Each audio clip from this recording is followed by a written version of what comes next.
میں سمجھتا ہوں یہ بہت غلط ہے. ایک ڈیموکریسی ہے, یہاں حق ہے, پروٹیسٹ حق ہے.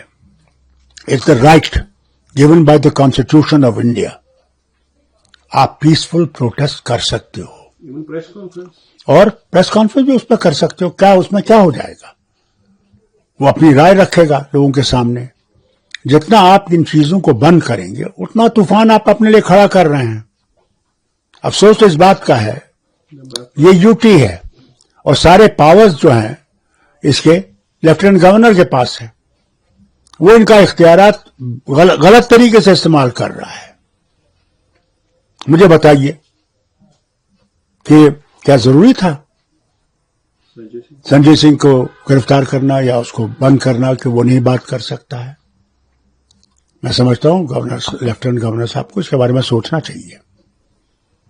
یہ آٹوکریٹک رول نہیں ہے, یہاں کانسٹیٹیوشن ہے. اس کانسٹیٹیوشن کی حفاظت لیفٹیننٹ گورنر کو بھی کرنی ہے,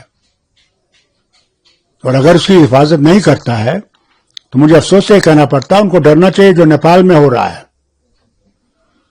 نیپال کی سچویشن کیسے خراب ہوئی؟ آج حالت یہ ہے کہ ان کا کانسٹیٹیوشن ختم ہو گیا ہے, وہاں کوئی حکومت نہیں ہے. اور بنگلہ دیش کا حال دیکھ لیجیے. اس لیے میں ان سے گزارش کرتا ہوں اس کے پہلے کہ ہمارے وطن میں بھی ایسی آگ لگے, کانسٹیٹیوشن کا خیال رکھے اور ان کے حدوں سے باہر مت جائیے. کوئی یہاں پتھر نہیں مار رہا ہے, بات کرنا چاہتے ہیں, اور بات کرنے سے ہمیں آپ روک رہے ہیں تو یہ کیا بات ہے؟ ڈاکٹر صاحب, چونکہ آپ پارلیمنٹ میں رہے, سنجے سنگھ کو آپ بخوبی جانتے ہیں, ایک نرم سبھاؤ کا انسان ہے, صرف ایک بہت اچھا انسان ہے جناب. میں کہتا ہوں آپ سے یہ بہت غلط ہے, بہت غلط ہے. میں تو اسے سمجھتا ہوں یہ غلط ہونا ہے. یہ ڈیموکریٹک رائٹس اس کو ختم کرنا چاہتے ہیں. شاید اس لیے بھی ایک ایم ایل اے کو اریسٹ کرنا تاکہ جو درگاہ کا سانیہ ہوا ہے اس کو ڈائیورٹ کرنے کے لیے. ہو سکتا ہے, یہ کچھ بھی کر سکتے ہیں, مگر میں یہ کہوں گا ان سے, بار بار کہوں گا کہ آئین کا کھنڈن مت کیجیے, ہمارے لیے اور مصیبتیں مت کھڑے کیجیے.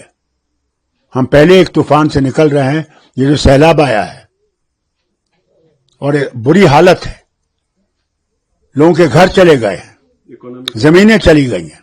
اس کے بعد جو پہلگام کے بعد ہوا ہے, سارا ٹورزم ٹھپ ہو گیا ہے. آج روڈ بند ہو گیا ہے, 8 دن سے بند تھا. مہنگائی آسمان سے چھو رہی ہے.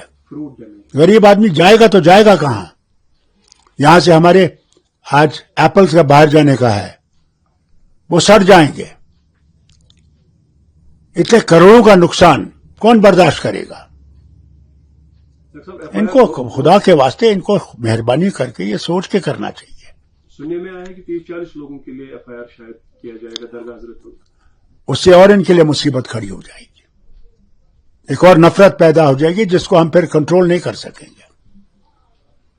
میں سے بار بار منوج سنہا صاحب سے گزارش کرتا ہوں ایسے کام مت کریے جن سے ملک ایک مشکل سے گزرے گا. مانتے ہیں ایم ایل اے کو ریلیز کرنا چاہیے, پی ایس اے اس کے لیے شاید. میں سمجھتا پی ایس اے غلط ہے, بات کرنی چاہیے. اس نے اگر غلطی کی ہے, جو غلطی اس نے پیش کی ہے, مجھے امید ہے کہ وہ معافی مانگے گا اس کے لیے. اور جیل بند کرنے سے کچھ آپ کو حاصل نہیں ہوگا.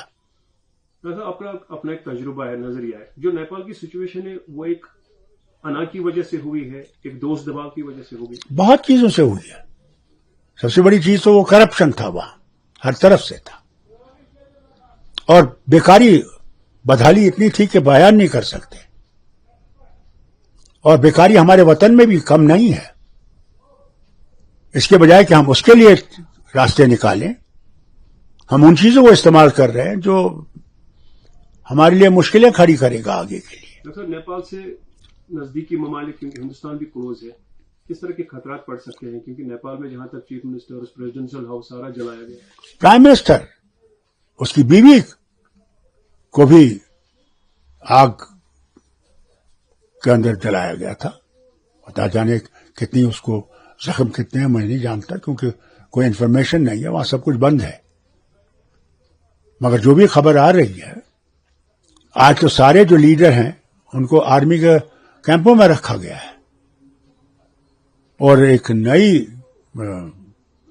پود جو ہے وہ کھڑی ہو گئی ہے. اس سے ہمیں سبق سیکھنا چاہیے.